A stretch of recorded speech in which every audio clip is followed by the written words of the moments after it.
Okay, good. I'm not sure if it's morning or afternoon. We had this little dilemma last week. So it's noon here Central Time. So some of you, out on West Coast may be before noon, and then East Coast afternoon. But happy to see everyone. Welcome to week 2 of CE 185, a menu class. And in case you haven't noticed, we have a special guest here. We have Chef Sinead. She's going to be joining us, and she's going to take you through your target demographic. So I just want to introduce Chef Sinead, and then we're going to review last week, and then we'll go into this week. So Chef Sinead, she weaves in and out of the program. So if you haven't seen her so far, you'll be sure to see her in class someday coming soon after the new year for sure. So hi, Chef Sinead. Hi, everybody. Thank you for having me. I'm so excited to be with you all. And like Chef Susie just said, I'm all over the place. You'll probably have me at some point. You guys have a few more classes to go, quite a few classes. So I'm sure that I will be somewhere with you guys. And I am excited for that.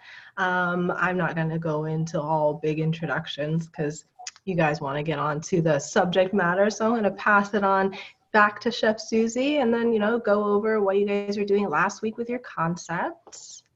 Okay, good. A couple of little housekeeping things first. Okay, guys. Our class is on Thursdays, and next Thursday is Thanksgiving, so please don't come to class on Thanksgiving. I've changed the class day to Tuesday for next week, so we'll meet Tuesday the same time, and then that's for 185, and then we talked about 161. If you're in 161, class as usual on Wednesday, so then you won't have any class on Thursday. Okay, so I picked Tuesday so you wouldn't have two classes together on Wednesday. Okay, guys, so another thing for Thanksgiving week, we're extending the late deadline. If you need to submit under the late policy, usually the deadline is on Thursdays at 11:59 p.m. Central Standard Time, but since it's a holiday, we're going to extend the late deadline to Friday at 11:59 p.m. Central Standard Time, but your regular due time is Tuesdays all the time still, so that's not going to change for this Tuesday and next Tuesday as well. So if that makes any sense, if you have any questions, just let me know. And we're going to have a special live session for 161 on Friday at 5 o'clock, and you can bring any questions for this class too. And if anyone is tuning in and you're in this class and you're not in 161, if you want to come on Fridays at 5 o'clock, just message me and I'll send you the link. Okay, guys, so we'll take any questions on Friday. And yeah, for this week, your assignment is just a discussion forum. So be mindful that you're doing your initial post and 2 peer replies by Tuesday. Initial post is due on Saturday. 2 peer replies due by Tuesday. Okay, guys, but we'll cover that a little bit more in depth in a little bit. But I wanted to just, check in and see how you guys are feeling regarding your concept. We talked about concept last week, and you guys had a knowledge check and a lesson on concept, and we talked about the concept being cohesive. The concept in the menu need to be cohesive, and we're not requiring you to make a menu in this class, but the pay you want to make there. We talked about must-have menus and Canva.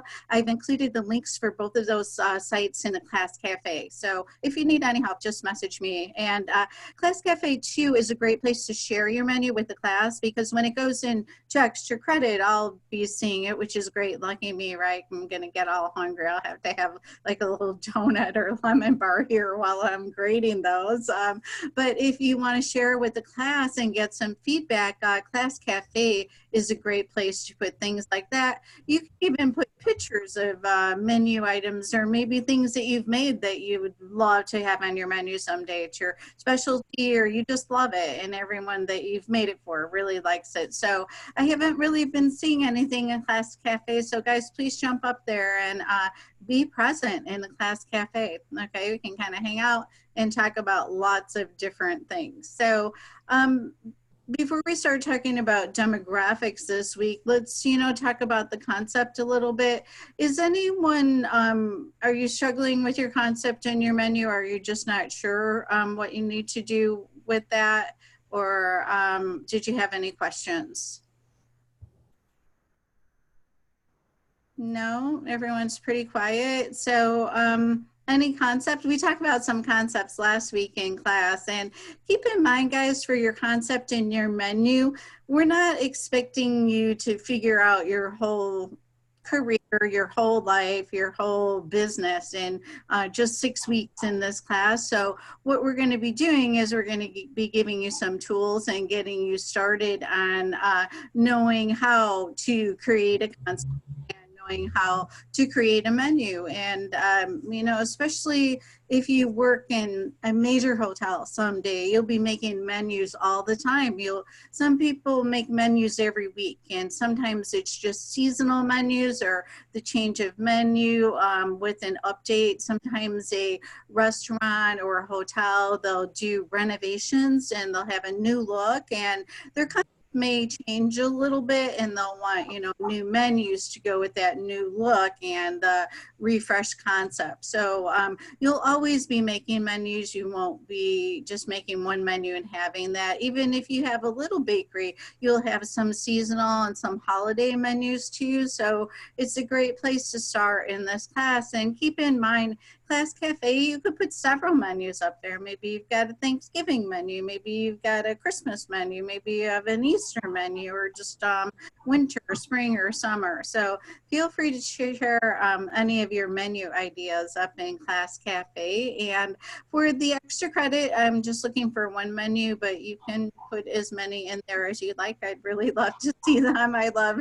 reading menus and getting all hungry with my stomach growling and everything. But like I said, it's a career of making the menus, and it's like anything that we're doing so far, like our doughs and our cookies and our fruit tarts. The more we practice them, the better we get and the more comfortable we are. So, practice your menus here on us, and throw your ideas at us. And then it's a great way to get started. You don't want the first time that you're doing this to be, the real deal. That's it, like one shot. So you want to have, some practices and some familiarity and a little bit of experience. It's going to become easier. Guys, keep in mind too, as you grow with your career, right now we're getting you started as your instructors and your evaluators, and we're teaching you what we know to help you. But someday you're going to be like us, and you're going to have a staff and people that work for you, and you're going to be training and teaching them. And maybe someday you're going to be training and teaching your staff to make menus as well. So there's a lot of value in this class, even though the menu isn't an actual assignment. Okay. Chef Susie gets to talking, and now pretty soon I'm over here, I'm talking about this, and then I'm going over here and talking about that. But, feel free to interject or calm me down anytime. But like I said, menus, lots of fun, concepts, lots of fun, and you could come up with a couple ideas and put them up in the Class Cafe just for fun. And it can be, silly, like, oh, I saw this, I saw like Alice in Wonderland theme, and I thought that would be so cool to do that someday and have like all decor, like green, like kind of fake grass and big mushrooms and stuff, and very, I don't know, kind of whimsical type of things. So concepts can be really fun, whether you're going to do them or not. So have fun. And like I said, does anyone are you having any struggles when it comes to how to come up with a concept or even come up with a menu? I don't see any hands up. I don't see anything in the chat. Okay, you could always message me, or you can even put any questions in Class Cafe too, but please start sharing some things up there. Okay, guys, so like I said, we have our assignment is our discussion forum this week. And this week, our focus is going to be on demographics. And that is who is going to come to our business to buy our delicious food that we're offering. So we know that we're going to, you know, through our experiences and through our passion, that we're going to be serving delicious food, whether it's donuts, whether it's brownies and cookies, whether it's sandwiches or whether it's full meals. So we know that our food is going to be delicious, but that's just not enough to for a business to keep a business alive and get it going. So there's a lot of things that we're going to be working with you on to ensure that your business is successful, so people come and eat all of your good food that you're offering. So demographics is about, you know, who's coming to your business. So Chef Sinead has some really good information on this. So I'm going to turn the table over to Chef Sinead. All right, so Chef Susie was just talking about introducing demographics to you guys, and it really goes hand in hand with concepts, right? So think about it. You have this concept and you're like, okay, this is what I want to do with my business. Now let's go ahead and take the next step. What are my demographics going to be? Who am I going to be reaching out to? You may find that your concept starts to change because your concept is going to be in line with like what people are in the area. Who are you going to be catering to? So let me go ahead and share my screen real quick, and we'll go over a couple things in regards to like the location of your place. And you guys can always just, as Chef Susie, we love to talk about this stuff, so we will just go and go and go. Cut me off, interject if you have questions, whatever. Don't hesitate. So a couple things that I wanted to go over with your demographics. Just kind of like I said, it all goes hand in hand. The location, your demographics, your concept. So you definitely have to take into consideration, where is your establishment going to be? Who's going to be around there? And let me stop sharing real quick. I know I just started. But one thing I wanted to bring up real quick. Some people kind of get hesitant with demographics, with looking at your target market. We don't ever want to exclude anybody. Don't think that that's what target market is. We're never excluding anyone, but based on where you are, based on your location, based on your price point, your concept, all of those things are going to determine who is going to be your target market, who's going to be coming to you.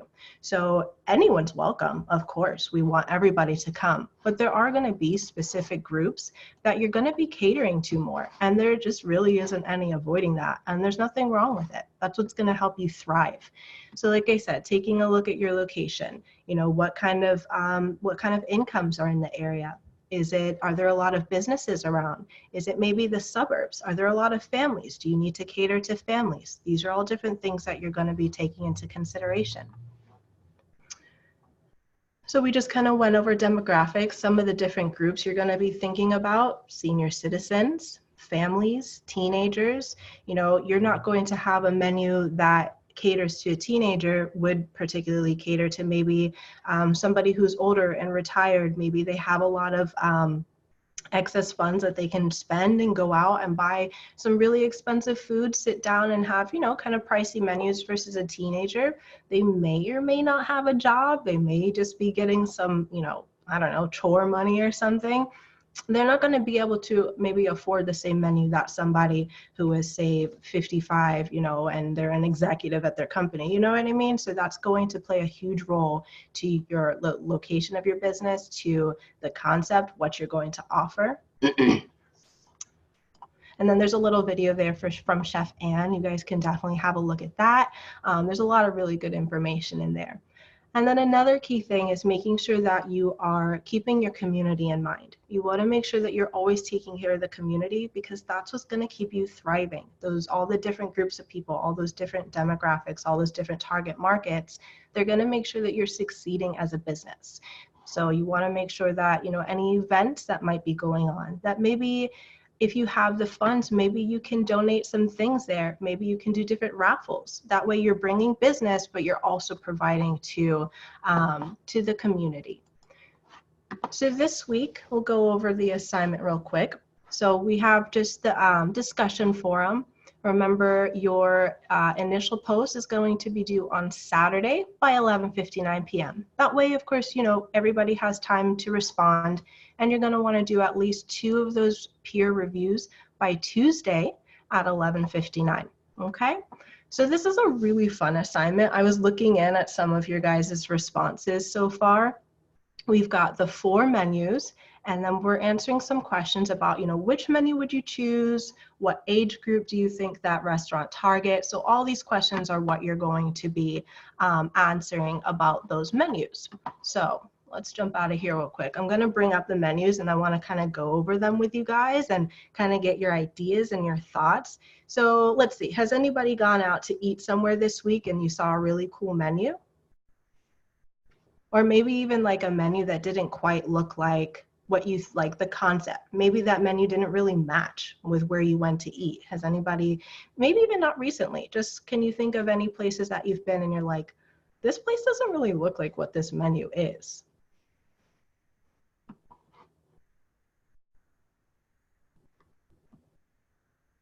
No? Well, let's go over the menus that we have for this week's assignment. That way we can definitely talk about just that. All right.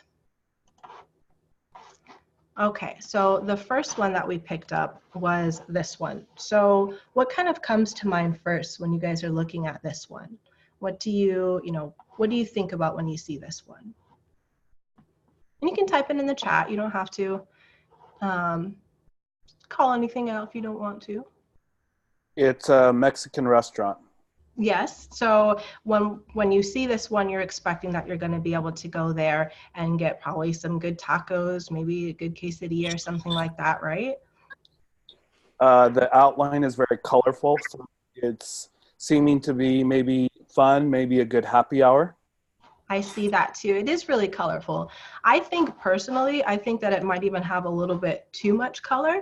That's me. It does get a little bit busy. That's always something you want to think about. You want to make sure that your menus are pleasing to the eye, right? You want your guests to feel comfortable in every way, and the way that your menu looks plays a role in that. I saw a lot of people picking not this one, the shell on wheels. So does anyone want to chime in? Why do you guys like this menu? Is it the food? Is it the way it looks? I think it's the way to look. The way it looks kind of exciting, right? You've got like all these flames at the top, and it's like, come and eat with us. We're exciting. We have awesome food. Yeah. That's how I feel when I look at this one. So those are things that you're going to be thinking about when you're thinking about your target market. Like, who do you think that maybe, I don't know, let's say a family with like really young kids, do you think that they're probably going to visit somewhere like this? Or do you think maybe it might be like a couples thing? Or what kind of people do you think are going to be headed to this place? It's definitely not a family. No, there's not even a spot with like a kids menu or anything, is there? No. So you're probably not going to really have anywhere, you're probably not going to have families with little kids coming here.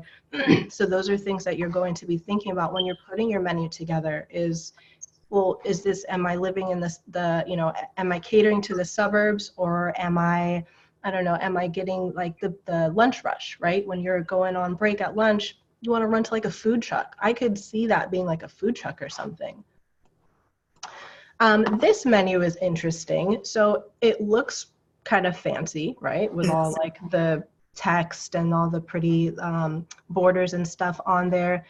But you kind of start to look through it, and there's a couple typos. There's a couple misprints. So then that kind of gets you thinking about the quality of the place. If they didn't take the time to make sure their menu is on point, what does that say about the establishment?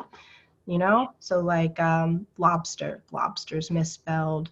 There was another one in here that I found that was interesting. Oh, quail's misspelled as well, wherever that went here. Dog. Right? So those are things that you want to make sure that you don't want to do on your menus. You want to make sure that you're presenting yourself as professionally as possible. A lot of people like this one too. Pretty good price points, right? I feel like these are pretty reasonable. You're not going to be spending an arm and a leg. So this is maybe somewhere where people with kids could go and grab a couple pastries. It's not too pricey. Maybe somebody with, who's just jumping on their laptop doing some work. They could sit and they could enjoy a coffee while they're at that place. Or maybe even somebody who doesn't have a lot of like extra money to spend, maybe they could go and visit there. Don't you think? Yes. So those are all the things when you're putting together your menu, when you're picking your location, you're thinking about the demographics, you're thinking about what's going to be around the area. So besides those menus, I actually was kind of looking through some places like in my area. And if you guys have any restaurants that like you really like, throw them in the chat and we'll bring them up and we'll look at them and we'll kind of figure out, you know, well, what demographics do you think are going to be going to these places? I like to look at this kind of stuff. It's a lot of fun. So some places, you know, I brought up a couple different examples. There is a place where I live. It's called the Oxford Exchange. I'm in Tampa, Florida, by the way. It's called the Oxford Exchange. And I went there for Mother's Day last year, and it was beautiful. It was absolutely gorgeous. But it's one of those places where you kind of just go, you know, for a holiday or for a special occasion. So I brought up some pictures. What do you think, who do you think might be frequenting this establishment? From just kind of looking at the pictures, what do you think? What kind of place does this look like? We've got some nice tea. They do afternoon tea. Maybe like the ladies, right? Having a brunch, going out to eat. And then if you look at their menu, it's very clean. There's not a lot going on. Again, there's not a kids section. So it might not necessarily be a place for families, but it's not to say that they're excluding families. I have 3 kids. I went with all 3 of them and we had an awesome time. But it does give that appearance that maybe it's directed at like all the foodies of today. You know, everybody's a foodie nowadays. Maybe it's one of those types of places. Another place that I brought up is called B&B. Their menu is huge. Okay, so this place, we have, it's called Armature Works here. It's like a, like one of those food halls. You guys have any food halls in your areas? Are you familiar with like, you know, there's those multiple places you can go to eat. You could go and get barbecue. You could go and get Chinese, but they're usually more of an upscale rather than like a mall kind of food court. It's usually a little bit more upscale, a little more fancy. Well, this place is located in one of those food halls. And like I said, it's called B&B. It's called Butcher and Barbecue is what it stands for. And this one's going to be a lot more casual. So this one, you know, it has the kids menu at the bottom. So maybe families are going to want to go here. So they made sure to include, it's not a lot, there's not a lot of stuff for the kids, but they've put some stuff down here that the kids are going to be able to have. And then I brought up some pictures of the place as well. So you can kind of see there's a lot of space to walk around. Go back to this one. See, so like there's tons of stroller space.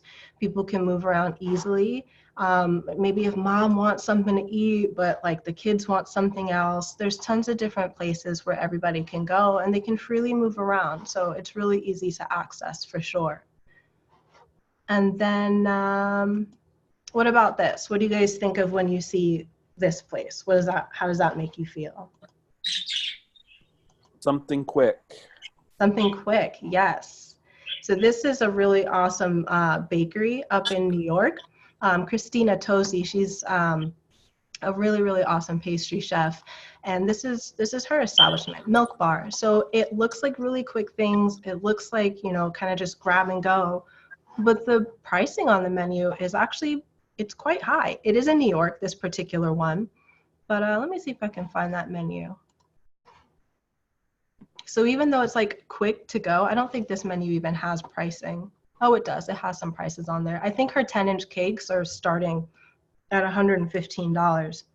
So even though it looks like quick and you can run in there and jump and grab something to eat, maybe the price point is going to not exclude, like I said, but maybe somebody who doesn't have like a whole lot of money, maybe somebody who would grab like a grocery store birthday cake, maybe they're not willing to, maybe they don't see the value in getting something from an establishment like that. Maybe they're okay, you know, they just want to spend that $25, get a quick cake and call it a day. versus maybe somebody finds the value of spending that money on that $115 10-inch cake. So those are all the things that you're taking into consideration. What do you think, Chef? What do you think about kind of like how demographics plays with your concept and your location, all of it? How's it all, you know, combined together?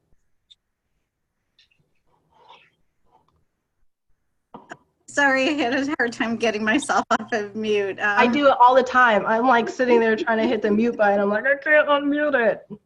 My mouth stalled. Yeah, your demographics and your location play a super huge role. And one thing to keep in mind too, guys, is you may have a great concept and a great location, and like a really good example would be you have a concept that you're focusing on seniors, and you're in a location where there's a lot of seniors. You can't forget the price point. And I know that Chef Sinead brought this up a few times too. So especially when it comes to seniors, they're usually on a limited budget. Sometimes they're living off of their savings and they have a limited income. So you may have a great concept and a great location for seniors, but make sure that your price point is for them as well. So you wouldn't have a very high price point for the senior area because you'd like them to frequent your place often, not just like once or twice a year when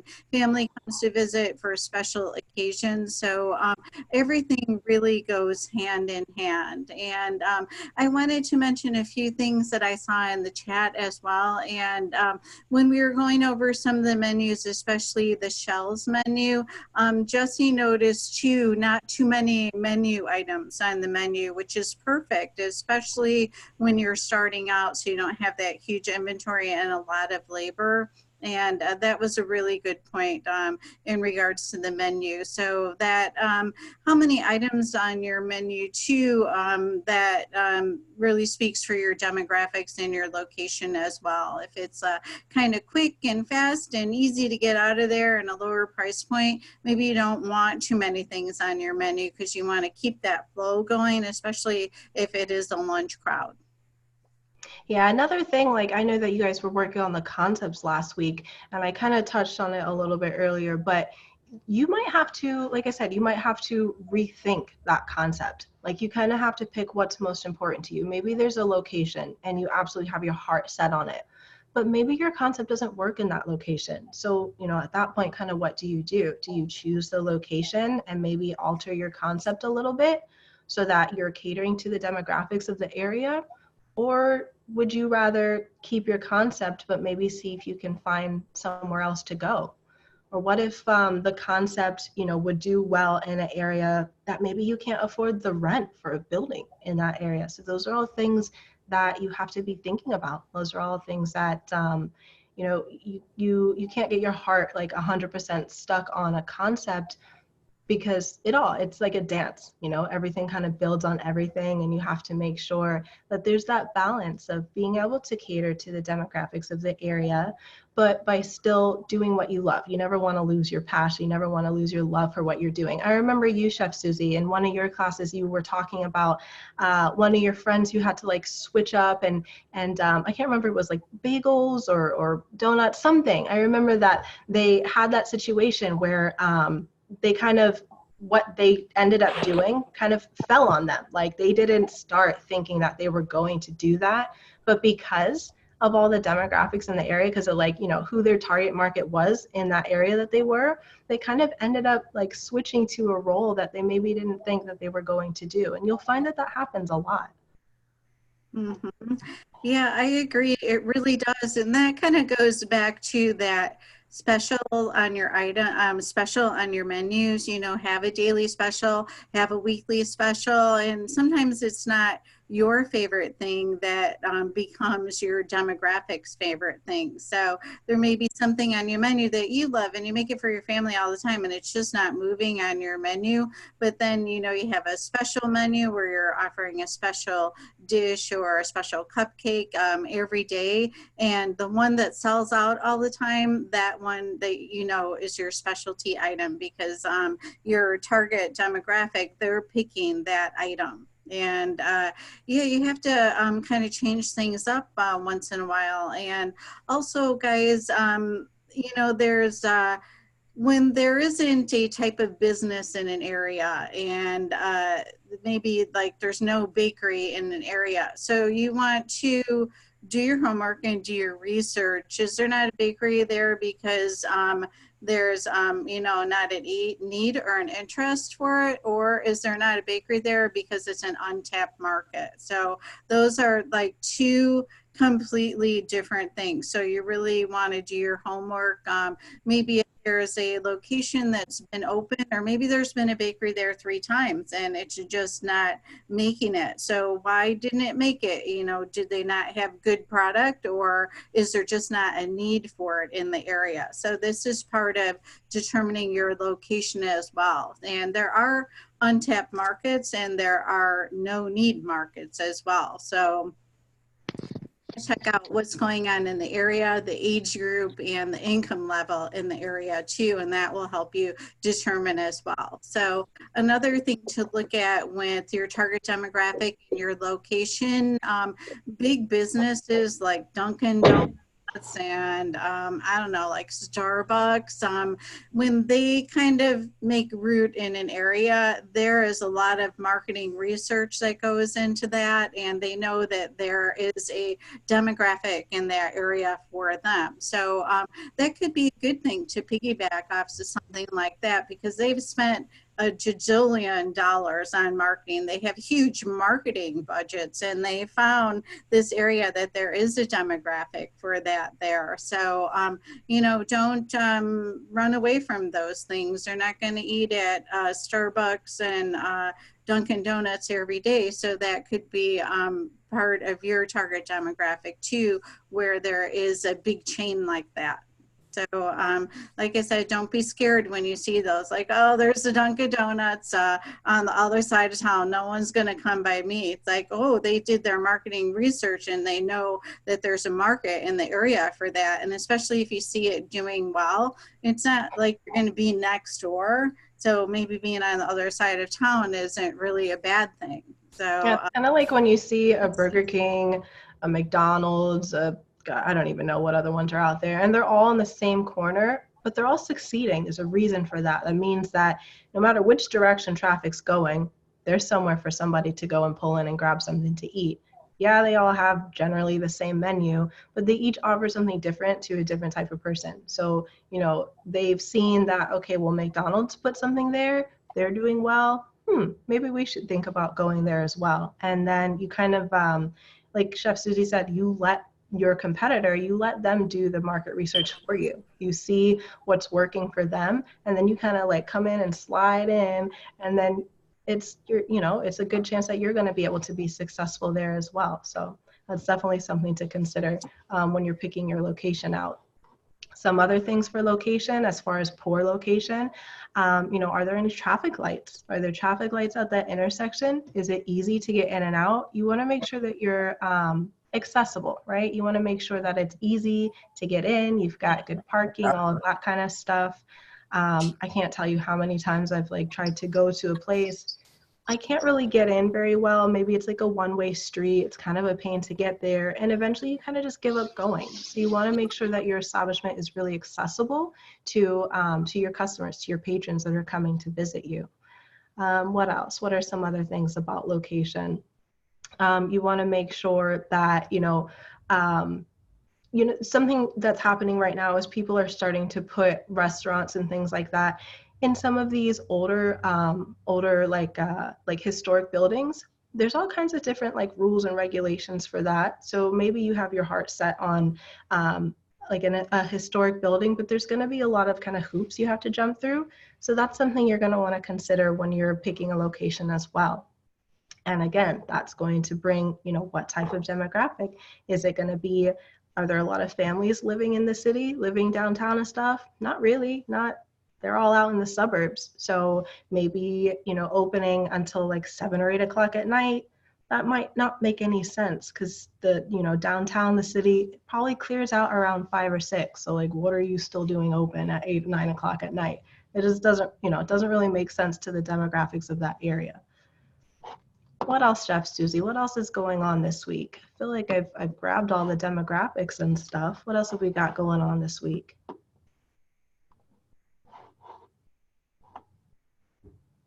Oh, Chef, you're muted. My gosh. Okay, sorry about that.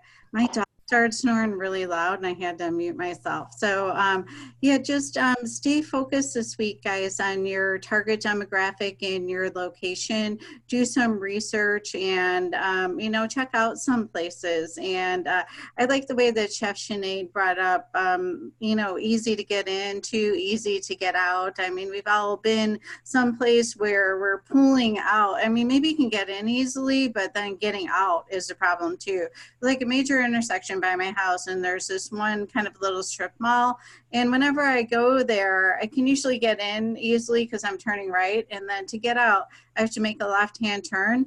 I usually turn right at the corner and go around the block, and there's like a little subdivision, and then I kind of like come out on the other side. So you want to consider this. How are your customers going to get in and out? Is it going to be easy for them? Is it going to be safe? Is it going to be not frustrating at all? Because a lot of times people are out and about when there's, you know, rush hour. There's a lunchtime rush hour, and then there's a dinner time rush hour. So it's not like no one is going to be on the road when they're driving and trying to get into your place. And keep in mind parking too. I know if there isn't parking, I'll still go to a restaurant. I'll park like 2 blocks away and walk. I worked in the city of Chicago for a long time, so I'm used to like maneuvering around a major city, walking, doing a lot of walking. So I'll go to a restaurant that there isn't parking for, and then, you know, I'll just find parking. But I know people that won't go to restaurants if there isn't any parking. Chef Sinead.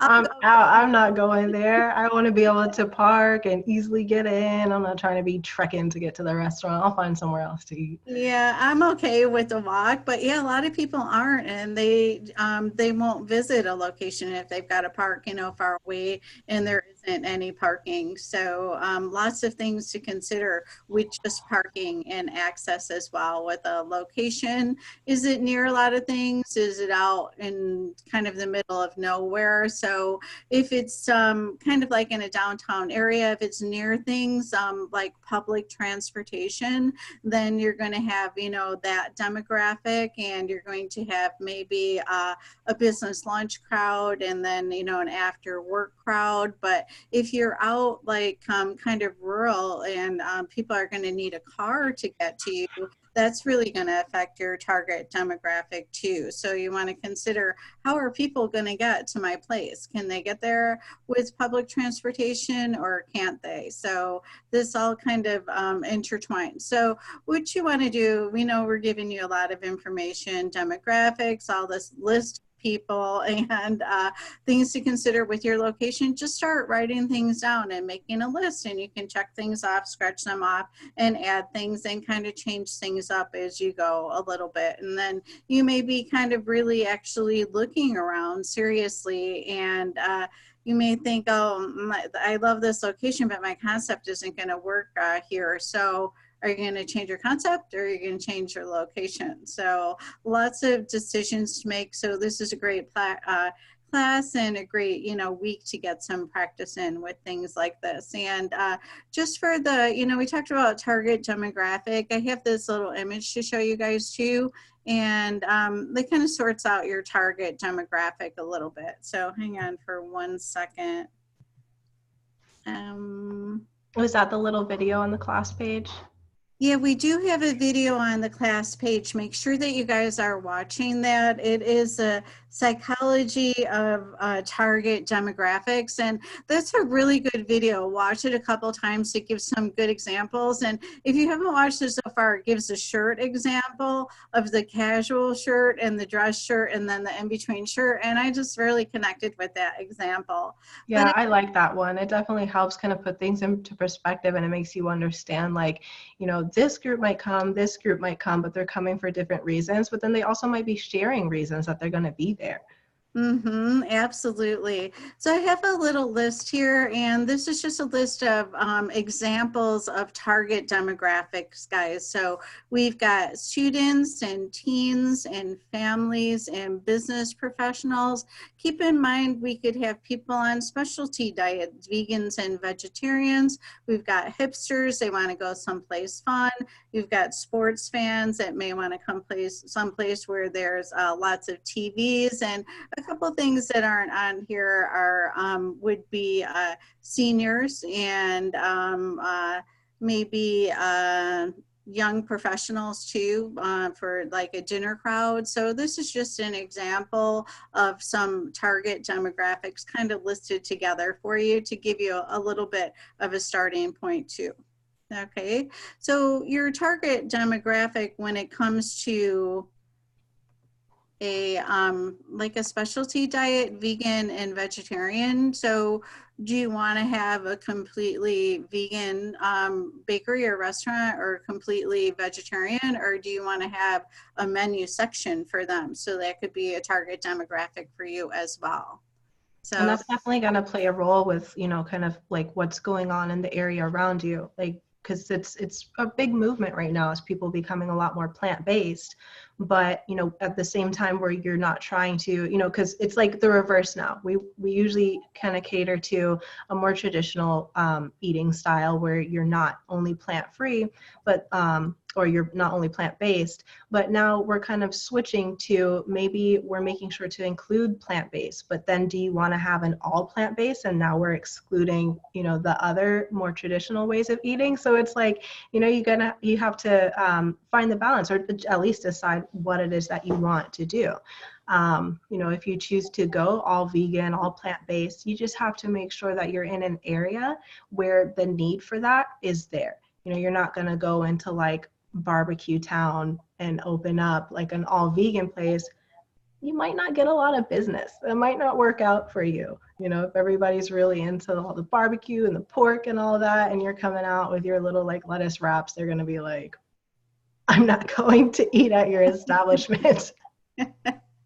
that's my husband. He'd be waiting in the car to go to the next place. Yeah, it's like, you can have your lentil burger. I'm going to go and grab some beef. So like you have to, you know, you have to decide what's going to work wherever you're at. Did we go over, I think you went over the new, the timeline for next week for Thanksgiving? Yes, yeah, guys, keep in mind, no class on Thursday. If you come on Thursday, you'll be by yourself. So come to class on Tuesday. I'll send you a reminder as well, Tuesday in the morning for class. And like I said, if you're, you know, if you're busy, you can tune in via with your camera off. We're okay with that if you still want to like come in. So if you're on like your lunch hour from work or anything, please join us, absolutely. And you can message me with any questions after class too. Okay. And then the grading in your core class as well. I know that as far as grades go, if you know, kind of submit things late on the Tuesday, we're grading all through next Wednesday, but then you'll see kind of that stop Wednesday night, and then Thursday, Friday, Saturday, Sunday, there won't be any grading. I mean, there may or may not be, you know, if your evaluator is able to jump on it. But we're kind of halting grading for the Thanksgiving holiday, and then the Monday, the grading will pick back up again. But that doesn't mean we're not around. You can still, you know, send messages. It might not be like an instant 5-minute, you know, response. Like if it's, you know, we're in the middle of serving up turkey dinner and you guys are having a panic with your production, it might be just a little bit, but still, you know, we're still around for messages and stuff if you guys, you know, have any questions as you're going through all of that. Yeah, what else, Chef Susie? absolutely. Yeah, I'll be around during the Thanksgiving holiday weekend, but I'll be, you know, out and about with my family. But I'll answer your messages, but not as quick and on duty as I usually am. So yeah, the chefs and the evaluators are going to be off Thursday, Friday, Saturday, and Sunday, and resume grading on Monday. But you know, a lot of us are going to be around. If you need us, absolutely message us for sure. And yeah, I think we covered everything. And guys, I just wanted to mention something as far as your assignment. I just kind of want to get to the assignment. So with the menus, there's 5 questions to answer. What menu did you choose? And let me pull this up really quick. I know that Chef Sinead went over it, but I kind of wanted to kind of give you a little suggestion here. Okay, so you're going to be answering these 5 questions. What menu did you choose? What is the age group? What age group should this restaurant target? And then when it comes to what income levels should this restaurant target, examples of income levels would be like lower or lower middle or higher middle or higher. So those are examples of some terms that you could use for income levels. Okay, guys. And then what aspects of the menu led you to pick these target demographics, and then list one age or income, either an age or an income demographic that you don't think each restaurant would pursue. Okay, so it's going to be, kind of obvious when you start looking at it, and we'd really love to hear your thoughts. And we're giving you, foreign menus to work with, but if you have a menu that you really like and you want to share that and use that for your analysis, that's okay too. Just put a link up for that one. But there's some really good examples there. This is definitely a great week to really do, the whole class, to do research on, all these different menus. It's an excuse to maybe go out and eat a little bit more often. And, kind of when you start getting into this type of knowledge, this type of studying, it makes you change the way you think when you go out to eat. You start looking at like different things that maybe you didn't ever used to look at. So, I encourage you all to continue doing the research on the different restaurants, doing research on, the locations of them, maybe the style of menu, price points, and start, kind of writing down things that you like about those places, things that you didn't like that you can take into your own concept, and, just start building that research so that when you're ready, or if you ever are, so not everybody's going to own somewhere, but if that's something you want to do, you can start getting yourself prepared by doing, each week. That's why we have these assignments for you to really help kind of guide you and lead you and get you prepared to when you're ready to take that step as well. If we aren't going over anything else, Chef Susie, I showed Chef Susie this really cool video and I wanted to share it with you guys. I meant to do it at the beginning of class and I totally forgot. But Chef Susie, can I share that video with the class? I think they'll really like it. Absolutely. I love the video.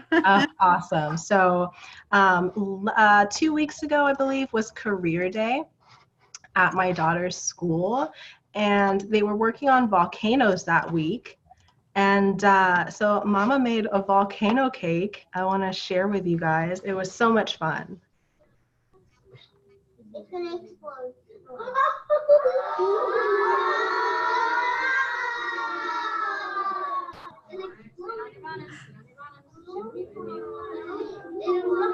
They were so happy.